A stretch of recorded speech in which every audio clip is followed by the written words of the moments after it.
राधे राधे दोस्तों। तो कैसे हो आप सब। तो चलिए आज का दिन हम शुरू करते हैं।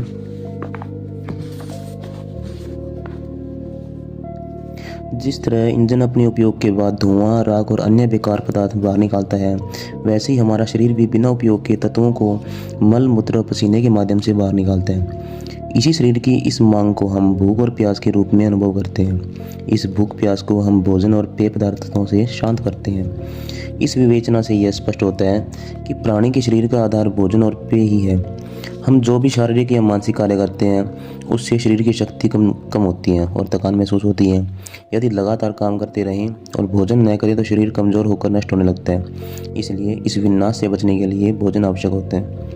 आयुर्वेद शास्त्र ने भोजन को 3 प्रकार में विभाजित किया है: सात्विक, राजसिक और तामसिक।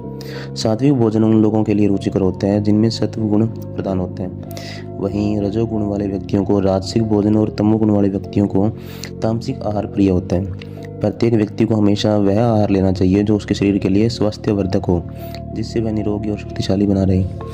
मिर्च मसालों से भरे, तीखे, चटपटे, गले हुए, सड़े या बासी भोजन तथा मादक पदार्थ भोजन में कभी भी शामिल नहीं होने चाहिए, क्योंकि मिर्च मसाले वाला भोजन काम वासना को बढ़ावा देता है और लाल मिर्च तो ब्रह्मचर्य के लिए विशेष रूप से हानिकारक है। इसलिए ब्रह्मचर्य को मानने वालों को इसे धीरे धीरे से त्याग देना चाहिए।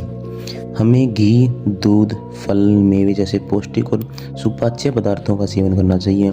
इनसे शरीर के रस, रक्त, वीर्य और अन्य धातुओं को संतुलित विकास होता है और ये हमारे शरीर के लिए आधार बनते हैं। फिर भी इन लाभकारी पदार्थों का सेवन केवल उतना ही करना चाहिए जितना शरीर के लिए आवश्यक हो और जो आसानी से पच सके। आवश्यकता से अधिक भोजन करने पर आलस्य, भारीपन, पेट फूलना जैसी समस्याएं उत्पन्न हो जाती हैं, जिससे शरीर कमज़ोर होकर रोगों का शिकार हो सकते हैं।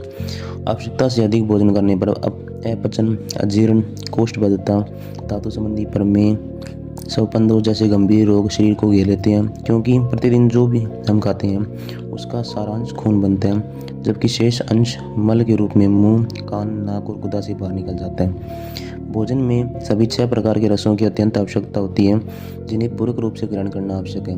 ये 6 रस हैं: खट्टा, मीठा, तीखा, खारी, कड़वा और कषाय।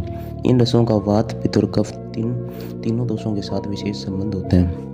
खट्टा रस यह पाचन में सहायक, वादी नाशक, मलमूत्र को निकालने वाला, वातश को कम करने वाला और आमाशय को शांति देने वाला होता है। लेकिन अधिक सेवन से दांत कमजोर हो जाते हैं, कफ नष्ट होकर शरीर ढीला हो जाता है तथा कंठ, छाती और हृदय में जलन हो सकती है। धन्यवाद दोस्तों। वीडियो को लाइक शेयर जरूर करें।